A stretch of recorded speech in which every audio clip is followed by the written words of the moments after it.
उमेश पाल हत्याकांड के बाद जहां एक तरफ आरोपियों के खिलाफ ताबड़तोड़ कार्रवाई चल रही है, वहीं एक वीडियो सामने आया है जिसमें एक आदमी ने खुद को राजू पाल हत्याकांड का गवाह बताते हुए सुरक्षा की मांग की।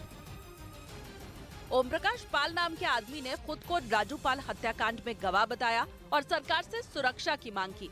इसके साथ ही दावा किया कि उसके सामने ही राजू पाल की हत्या की वारदात को अंजाम दिया गया था और अभी हाल ही में उसको भी जान से मारने की धमकी दी गई थी। मुझसे अब्दुल कबीर दो अज्ञात लोग मिले थे, वार्तालाप चालू हुई। अब्दुल कबीर ने मुझसे कहा सीबीआई कोर्ट में आप गवाही दोगे तो उनको जान से मार दिया जाएगा। फिर उसके बाद में उन्हें ताव में पिस्टल निकाल करके फायर किया। वीडियो के सामने आने के बाद कौशाम्बी पुलिस ने मामले का संज्ञान लिया और राजू पाल हत्याकांड में खुद को गवाह बता रहे ओम प्रकाश पाल को सुरक्षा देने की बात कही।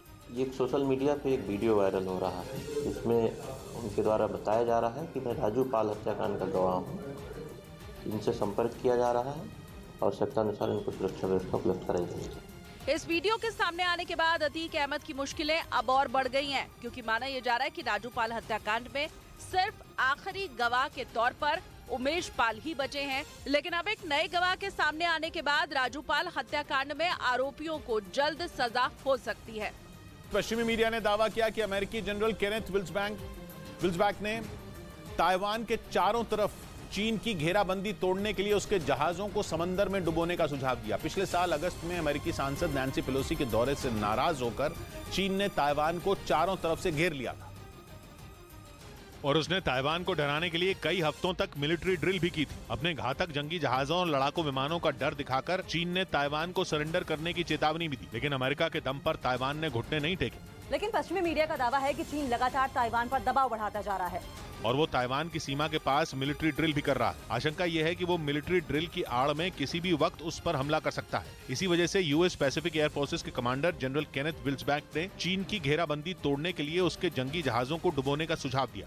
और उन्होंने ये दावा भी किया कि साउथ चाइना सी में मौजूद चीन के जंगी जहाजों को अमेरिका के ताकतवर ड्रोन आसानी से तबाह कर सकते हैं। लेकिन आशंका यह है कि अगर ऐसा हुआ तो फिर अमेरिका और चीन के बीच सीधी जंग छिड़ जाएगी, जिससे तीसरे विश्व युद्ध का खतरा बढ़ जाएगा, क्योंकि अमेरिका के हमले के बाद चीन भी जवाबी हमला करने में देर नहीं लगाएगा, जिसके लिए वो अपने ताकतवर हथियारों का इस्तेमाल करने से नहीं चूकेगा। एक रिपोर्ट के मुताबिक चीन के जंगी जहाजों पर सतह से हवा में मार करने वाली ताकतवर मिसाइलें लगी हैं, जिससे किसी भी लड़ाकू विमान को पलक झपकते ही आसमान में ढेर किया जा सकता है। मतलब ये कि समंदर में अमेरिका की चुनौती से निपटने के लिए चीन पूरी तरह तैयार बैठा है।